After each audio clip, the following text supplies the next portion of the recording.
That really makes it all worthwhile. My gosh, I must have spent half my life for a while there. Bob Ross was the calm voice behind millions of peaceful afternoons, soft words, gentle smiles, and thousands of painted trees, rivers, and happy little clouds. To the world, he was the man who made art feel safe. But behind the soothing TV image was a private life most fans barely knew. Bob worked nonstop. He created more paintings than most artists ever could in one lifetime. Yet when he passed away, the story didn't stop. His artwork, his name, and his legacy became part of a long, complicated fight. Years passed, questions stayed open, and curiosity faded, until one quiet moment brought all that mystery rushing back into the spotlight. Join us as we follow Bob Ross's life, career, and the legacy fight that still leaves fans searching for answers. From Florida roots to a gentle love for animals. Bob Ross was born in Daytona Beach, Florida, and raised in Orlando by working-class parents. His father, Jack Ross, was a carpenter, and his mother, Ollie Ross, worked as a waitress. From an early age, Bob showed a deep love for helping animals. As a teenager, he often cared for injured wildlife, including squirrels, armadillos, snakes, and even alligators. One of those rescued squirrels later appeared on several episodes of his TV show, becoming a quiet symbol of the calm life he valued. Bob also had a half-brother named Jim, whom he mentioned casually on the program. School never felt like the right path for him. He left during the 9th grade and began working alongside his father as a carpenter. During one job accident, Bob lost part of his left index finger. Despite this setback, it never stopped him from holding a paint palette properly later in life. At 18 years old, in 1961, Bob joined the United States Air Force and trained as a medical records technician. Over time, he moved up the ranks and became a master sergeant, serving as the first sergeant of the clinic at Eielson Air Force Base in Alaska. It was in Alaska that Bob saw the snowy mountains and wide open wilderness for the first time. Those peaceful scenes stayed with him and later became some of the most common subjects of his artwork. During brief breaks from his military duties, Bob practiced painting and learned how to work quickly. At the same time, the military shaped his personality in ways he later wanted to leave behind. He once described himself as the guy who makes you scrub the latrine, the guy who makes you make your bed, the guy who screams at you for being late to work. When his service years neared an end, Bob made a personal choice. He decided he would never raise his voice again once he left the military. That promise became part of the soft-spoken style the world would eventually recognize. But at this stage, Bob was still far from the painter millions would one day know. Discovering painting and the wet-on-wet method. While serving in Alaska, Bob joined an art class at the Anchorage USO Club. Painting quickly caught his interest, but not all his teachers matched his vision. Many focused on abstract styles, which left Bob frustrated. He later explained, "They'd tell you what makes a tree, but they wouldn't tell you how to paint a tree." He wanted clear steps, not theory. While working as a part-time bartender, Bob discovered a television show called The Magic of Oil Painting, hosted by German artist Bill Alexander. Alexander used a centuries-old method called wet-on-wet, also known as alla prima, which allowed full paintings to be finished in about 30 minutes. Bob studied the technique closely and taught himself to master it. He began creating landscapes inspired by Alaska on novelty gold mining pans, then sold them to tourists. Unexpectedly, the paintings became very popular. Bob soon realized that he was earning more money from art than from the Air Force. In 1981, he retired from military service as a master sergeant in order to fully commit to painting. After returning to Florida, Bob studied further with Bill Alexander and joined the Alexander Magic Art Supplies Company. He worked as a traveling tutor and sales representative, teaching beginners across the country. During one session in Clearwater, Annette Kowalski attended and immediately saw Bob's natural ability to connect with people. She believed he could succeed independently and encouraged him to build his own path. Bob, his wife, and Annette and her husband Walt combined their savings to create his company. The early days were difficult financially. Even Bob's curly hair came from trying to save money when frequent haircuts became too costly. He later admitted he disliked the hairstyle but kept it because the look appeared in the business logo. In 1982, a small station in Virginia aired a taped version of Bob's art lesson as a pilot program. The response surprised everyone. Within 1 year, 60 PBS stations around the country signed on to carry the show. In 1983, PBS station WIPB invited Bob to Muncie, Indiana, offering creative freedom to further develop the series. Bob felt a strong connection with the staff there and accepted.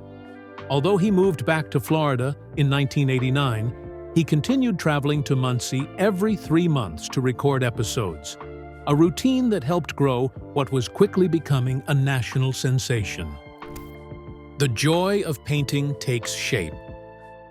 The Joy of Painting officially ran from January 11, 1983 to May 17, 1994, and continued to be replayed on television in later years, across multiple channels and countries. Each half-hour episode followed the same calm format. Bob demonstrated the wet-on-wet oil painting technique while creating entire scenes directly on the canvas without sketching first. He worked from imagination in real time. Viewers watched as he explained each stage in simple steps while using a limited paint palette. His gentle voice and slow pacing became as important as the paintings themselves. Art critic Mira Shore later compared Bob to Fred Rogers from Mr. Rogers' Neighborhood, noting their similarly soft voices and relaxed speaking styles. Bob never received payment directly from PBS for the show. Instead, all income came from how-to books, videotapes, and art supplies connected to the program. With help from Annette and Walt Kowalski, Bob used the popularity of the show to grow Bob Ross Inc. into a business that eventually reached $15 million in value. The company expanded beyond Bob himself and included classes taught by other artists trained in his methods. Yet for Bob, business never replaced his personal values. He continued filming wildlife around his home, especially squirrels. He regularly took in injured or abandoned animals and cared for them himself. Painting remained his central focus. Over his lifetime, Bob produced an estimated 30,000 paintings, a number few artists ever reach. Despite that massive output, original Bob Ross paintings remained surprisingly rare on the public art market. When works appeared for sale, prices usually reached into the thousands of dollars and frequently went beyond $10,000.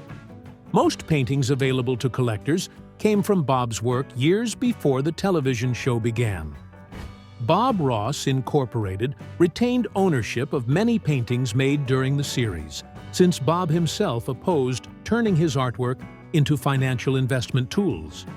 One early exception was A Walk in the Woods, the first painting created for television, which sold through a pledge drive shortly after the first season aired.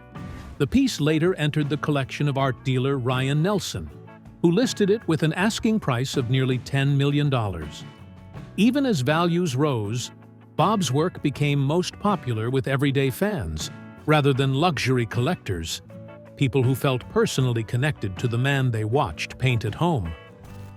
A growing cultural icon and public legacy. While Bob Ross Incorporated continued to expand its reach through training programs and equipment sales, Bob remained committed to the original mission of making painting approachable.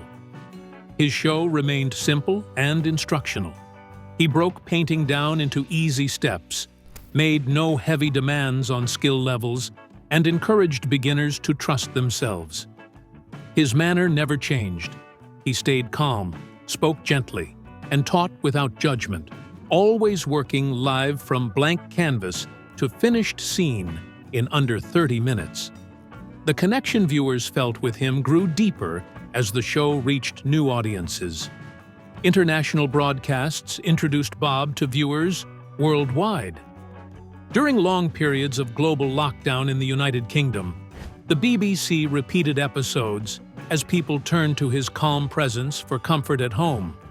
At the same time, the company continued holding large numbers of original works from the show, while publicly circulating art remained mostly limited to Bob's early pieces.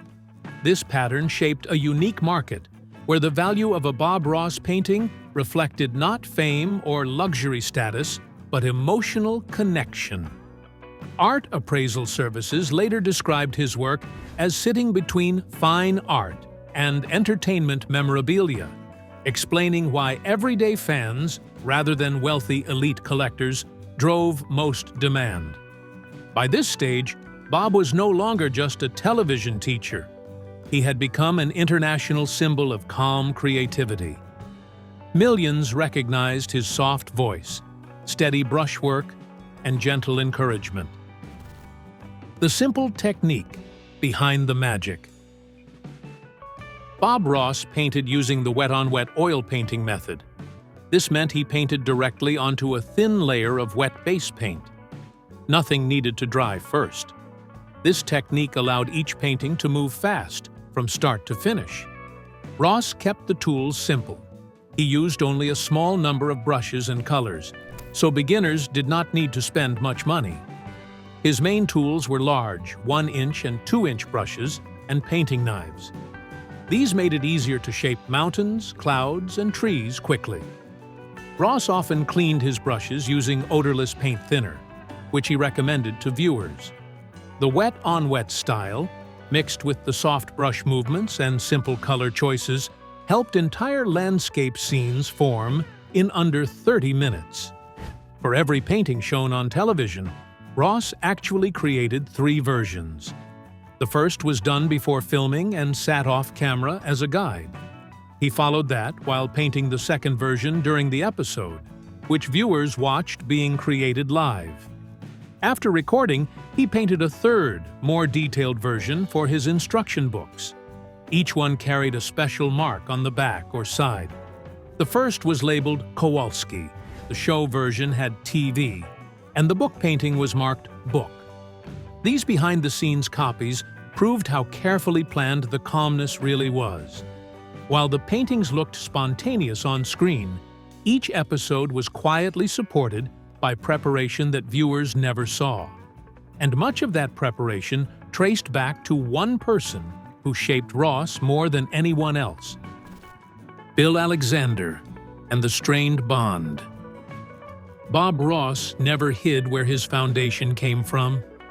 He dedicated the first episode of the second season of The Joy of Painting to Bill Alexander, the artist who taught him the wet-on-wet technique.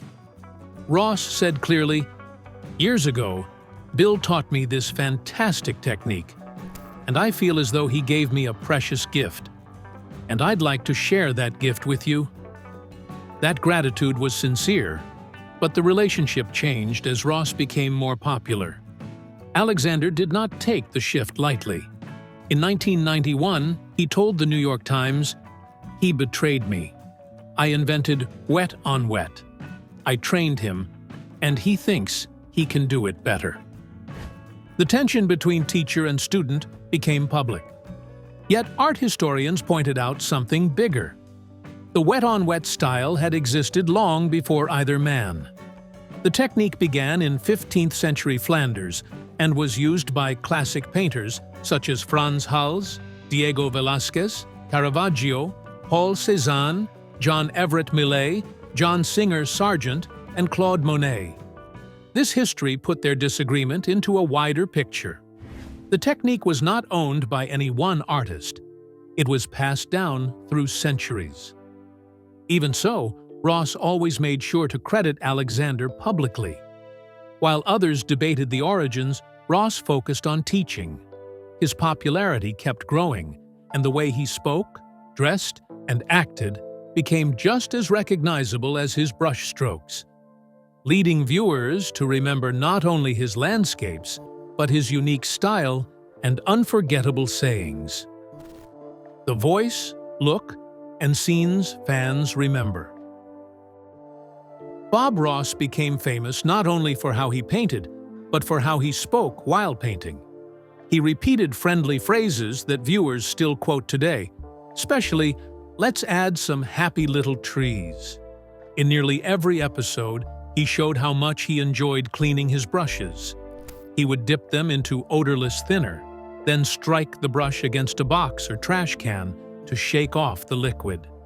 Sometimes he would hit the can hard, smile, and laugh while saying he liked to beat the devil out of it. On occasion, he added a playful, "hit the bucket," before tapping the brush against the easel. Ross also used a lightly sanded palette, so studio lights would not reflect off its surface while he worked. His clothing never changed. Jeans, a plain light-colored shirt. He believed this simple look would always feel timeless. During the show, he spoke slowly and softly, as if talking to one single viewer rather than a giant audience. When asked why everything in his painted world seemed so peaceful, he explained, "I got a letter from somebody here a while back, and they said, 'Bob, everything in your world seems to be happy.' That's for sure. That's why I paint. It's because I can create the kind of world that I want, and I can make this world as happy as I want it. Shoot, if you want bad stuff, watch the news." His landscapes usually showed scenes inspired by Alaska, where he had once been stationed in the Air Force. Mountains, snow, lakes, forests. Sometimes a quiet log cabin would appear, often without smoke from the chimney and seemingly empty. Ross rarely painted people or signs of daily human life. Instead, he often mentioned animals that could exist in the landscapes, a cow in a barn or birds in the trees, and encouraged viewers to imagine stories for the scenes in their own minds. One of his most famous sayings summed up his teaching style. "We don't make mistakes. We just have happy accidents." Research later found patterns in his paintings. An analysis of 381 episodes showed that 91% included at least one tree, 44% had clouds, 39% included mountains, and 34% showed mountain lakes. By Ross's own estimate, he completed more than 30,000 paintings in total. But his calming presence soon spilled beyond his canvas, leading to public appearances that surprised many fans. Stepping beyond the canvas. Bob Ross enjoyed country music and found himself invited onto the stage at the Grand Ole Opry in Nashville in 1987 by Hank Snow. When the audience saw him, they gave him a massive ovation. Ross admitted he felt nervous at first, but relaxed after he cracked a joke to the crowd. Later, Snow even received a private painting lesson from him. Ross also traveled to New York City several times to promote his book The Best of the Joy of Painting with Bob Ross, and to demonstrate painting techniques in front of live audiences. During one visit in 1989, he appeared on The Joan Rivers Show. In 1992, he returned for a live broadcast with Regis Philbin and Kathy Lee Gifford. In 1994, Ross appeared on The Phil Donahue Show. During that episode, he brought 5 audience members on stage to paint alongside him. Donahue even joined in and painted himself. In the early 1990s, Ross recorded several promotional spots for MTV. According to American City Business Journals, these ads connected well with Generation X and their growing interest in ironic and retro culture. One of Ross's final public appearances came in 1995 as a guest on the pilot episode of the children's series The Adventures of Elmer and Friends. The series aired in 1996 and included a final message of thanks from Ross, along with a musical tribute. A quiet moment that reminded viewers of how deeply his calm painting style had reached into popular culture, long after the brush strokes were finished. Family, marriage, and a very private life. Bob Ross lived a much more private life than fans ever realized. He married 3 times and had 2 children. His first child came from a relationship he had when he was a teenager. Later, with his first wife, Vivian Ridge, he had a son named Robert Stephen "Steve" Ross. Steve followed closely in his father's footsteps and became a talented painter himself. He even appeared on The Joy of Painting from time to time and became a Ross-certified instructor. Steve's most memorable on-screen moment came during the final episode of Season 1. In that episode, he read letters from viewers filled with how-to questions. Bob answered each question while painting live, working through each technique step by step until the full painting was complete.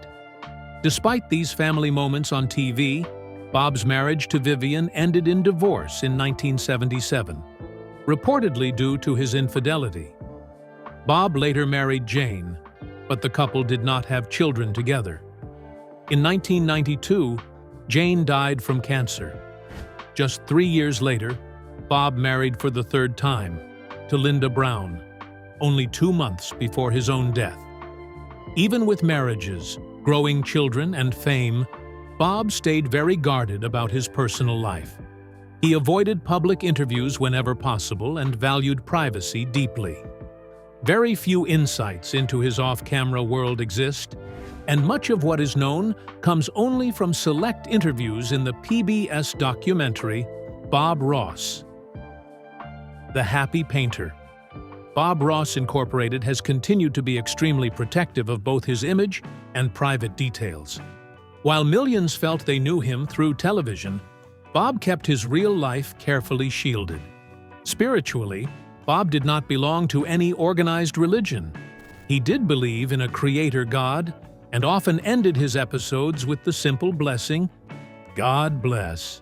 Though he became a comforting figure to strangers around the world, he kept emotional distance from the spotlight, a choice that would later contrast sharply with what happened once his life unexpectedly came to an end. Illness, quiet passing, and business fallout. Bob Ross smoked cigarettes for most of his adult life and dealt with ongoing health problems. He believed he would probably die young. Years before his passing, he was diagnosed with lymphoma. Bob never shared this news publicly. Only close friends and family knew the truth. Outside that small circle, no one was aware of how serious his condition was. Even while sick, Bob kept working. At the time of his death, he had already prepared 7 paintings intended for what would have been the 32nd season of The Joy of Painting.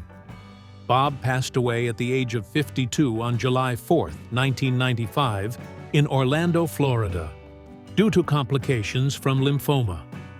He was later laid to rest at Woodlawn Memorial Park in Gotha, Florida, beneath a plaque reading, "Bob Ross, Television Artist." His diagnosis became public only after he had died. His passing also triggered immediate business consequences. Under the original setup of Bob Ross Inc., the death of any partner meant that person's company ownership would be split evenly between the remaining partners. With Bob's death and the earlier death of his wife Jane, the second partner, the Kowalski family became sole owners of the company. Their interest focused mainly on using Bob Ross's name for painting supply sales. Conflict followed quickly. According to reports, the Kowalskis acted aggressively toward members of Bob's family and his associates, allegedly attempting to pressure Bob while he was ill to sign over rights to his estate before his death. However, Bob rewrote his will before passing.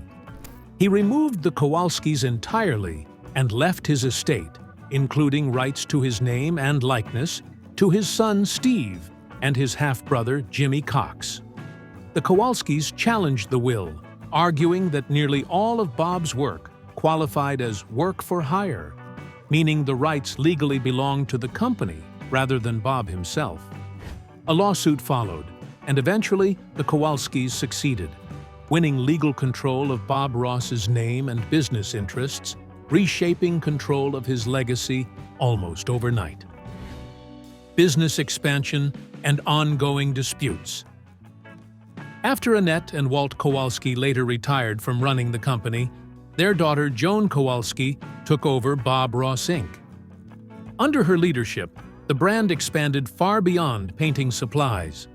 Merchandise tied to Bob's image entered the mass market throughout the 2000s. Joan Kowalski also negotiated a settlement with Steve Ross and Jimmy Cox. The agreement granted Bob Ross Inc. permanent rights to Bob's name and likeness. In return, Steve Ross would be allowed to continue his own painting career publicly without fear of legal action, something Steve said had largely stopped him from painting for years after his father's death. Joan Kowalski also organized a revival of the joy of painting. The new project used the paintings Bob had prepared for the planned season 32. Nicholas Hankins, a certified Bob Ross instructor, served as the host for the revival series.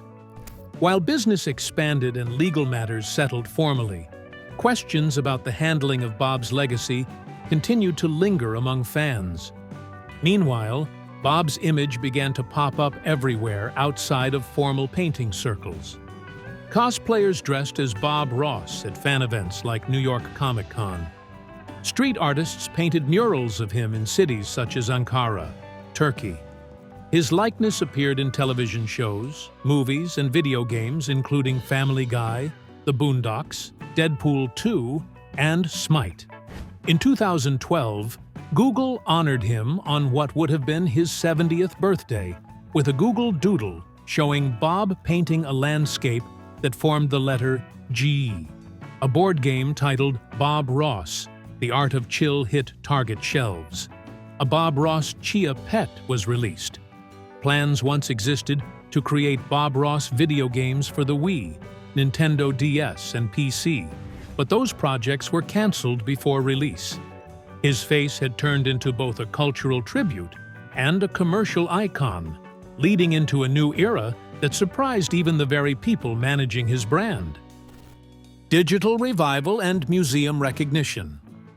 In 2015, Bob Ross saw a major comeback thanks to Twitch Creative. The platform aired a 9-day marathon of the joy of painting starting October 29th, marking what would have been his 73rd birthday. The response was massive. Twitch reported 5.6 million viewers tuned in. Because of its success, the show began airing weekly, with one full season rebroadcast every Monday. A portion of the ad money was pledged to charities, including St. Jude Children's Research Hospital. Interest kept growing. In June 2016, Netflix added Beauty is Everywhere to its lineup. These episodes came from seasons 20, 21, and 22 of the original series. The sudden surge surprised the Kowalskis, who were managing Bob's brand rights at the time. In response, they launched an official Bob Ross YouTube channel, which gained more than 1 million subscribers in its first year. Soon after, a 24-hour fast network called the Bob Ross Channel was created. It streams reruns nonstop on platforms including the Roku Channel, DirecTV Stream, and Peacock. At the same time, Bob Ross continued to reach new audiences across pop culture. In 2020, Magic: The Gathering released limited trading cards featuring Bob Ross artwork. In 2021, Netflix released the documentary Bob Ross: Happy Accidents, Betrayal, and Greed, which examined his life and the disputes surrounding who controls his legacy. That same year, a children's biography titled This Is Your World: The Story of Bob Ross was published. Written by Sophia Goltz, and illustrated by Robin Boyden. In 2023, actor Owen Wilson portrayed a fictional character inspired by Bob Ross in the film Paint. Decades after Bob's passing, his calm voice and gentle style remained deeply rooted in popular culture. And renewed attention soon led fans to ask one big question that had gone unanswered for years. Where were all his original paintings? Where did all the Bob Ross paintings go? Bob Ross painted an incredible number of works, yet very few appear in auctions or museums. That mystery was finally answered in a 2019 investigation by the New York Times. During the filming of The Joy of Painting, Bob painted 3 versions of every scene. He created one painting before filming as a reference, another live during the episode for viewers to watch, and a third afterward for his how-to books. With 403 episodes, this resulted in more than 1,000 paintings made for the show alone. Yet instead of being shown or sold, most of these originals were quietly stored away. The investigation revealed they are kept at Bob Ross Incorporated headquarters in Northern Virginia. The paintings are boxed up and placed in a regular storage room alongside company papers and personal items.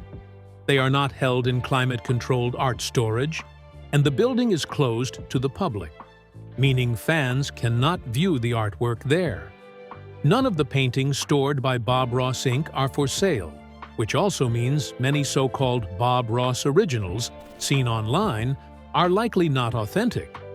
Some real paintings have reached the public in limited ways. In early 2019, Bob Ross Inc.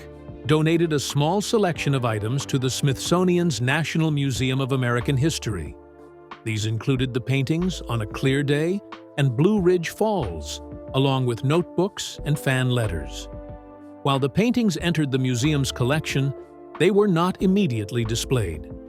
Later that year, a special exhibition at the Franklin Park Arts Center in Purcellville, Virginia, displayed 24 genuine Bob Ross paintings, the largest public showing of his work ever held.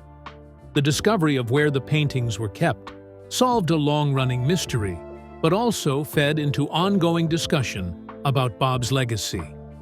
This conversation intensified with the release of Netflix's Happy Accidents: Betrayal and Greed in 2021, which focused on legal disputes over the rights to Bob's name and artwork.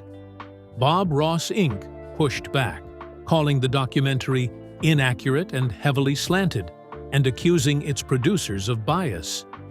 The company emphasized that the film correctly honored Bob's talent and gentle spirit, but unfairly portrayed the current owners, Walt and Annette Kowalski, longtime business partners who co-founded Bob Ross Inc.